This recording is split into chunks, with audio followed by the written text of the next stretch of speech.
আজ 11ই শ্রাবণ, ইংরেজিতে 28শে জুলাই। তিথি অনুযায়ী শ্রাবণ মাসের এটি তৃতীয় সোমবার, আর বাংলা শ্রাবণ মাসের দ্বিতীয় সোমবার ছিল এটা। কিন্তু আমার করা এটি শ্রাবণ মাসের প্রথম সোমবার ছিল। আগের সোমবার একটু প্রবলেম ছিল, সেই কারণে করতে পারিনি, কিন্তু এই সোমবারটা করছি। যথারীতি অন্য দিনের তুলনায় একটু সকালবেলা উঠেছিলাম। অন্যদিন মা ঠেলুনি গুতুনিতে সকালবেলা উঠতে পারি না আমি, সত্যি বলতে। কিন্তু আজকে একটু অন্য দিনের তুলনায় সকালবেলা উঠে গিয়েছিলাম, উঠে স্নান সেরে নিয়েছিলাম। তো এখানে আমি বেশি কিছু ইউজ করি না।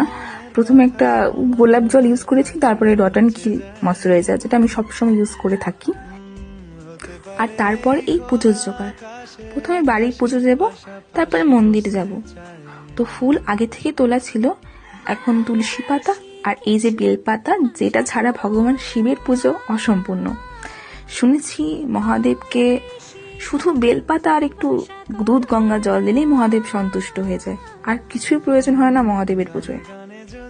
তো পুজো করে নিচ্ছি। আমাদের পুজো করার জায়গাটা, আমরা যেখানে থাকি আমাদের ঘরের থেকে আলাদা, মানে বাইরে। কারণ সবসময় তো আমরা স্নান করে থাকি না, বা সবসময় আমরা নিরামিষ খাই না, আমরা আমিষ খাই। তো সবসময় তো শুদ্ধ পোশাকে থাকি না, তো মন্দিরটা সবসময় বাইরে রাখাই ভালো, আর আমাদের সেটাই আছে। আগে ঘরে ছিল, কিন্তু এখন বাইরে করা হয়েছে। তো এখানে কৃষ্ণ ঠাকুরকে তুলসী পাতা আর ভগবান শিবকে বেলপাতা দুধ দিয়ে আমি পুজো করেছি, সবার মতনই, সবাই যেটা করে থাকে। তো তারপর প্রসাদ দিয়েছি। প্রসাদ দেওয়ার পরে এখানে পুজো করে নিচ্ছি। প্রথমে ব্যাস, পুজো আমার এখানে শেষ হয়েছে। আমি খুব ভালো সব কিছু জানি তা বলবো না। সব পুজোর অনেক আচার নিয়ম অনেক কিছু থাকে, যেটা এক একজনের এক এক রকম।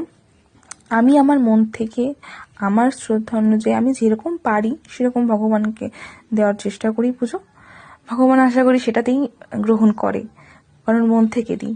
তো এখানে আমি তুলসী গাছে জল দিয়ে নিয়েছিলাম, আর তারপরে একটু রেডি হয়ে নিয়েছিলাম। পুজো দেবো আর সাদা শাড়ি পরবো না, এটা আমি অন্তত কখনো করি না, আর সবসময় পরি। আর তারপরে আমি যেটাতে অবসেসড,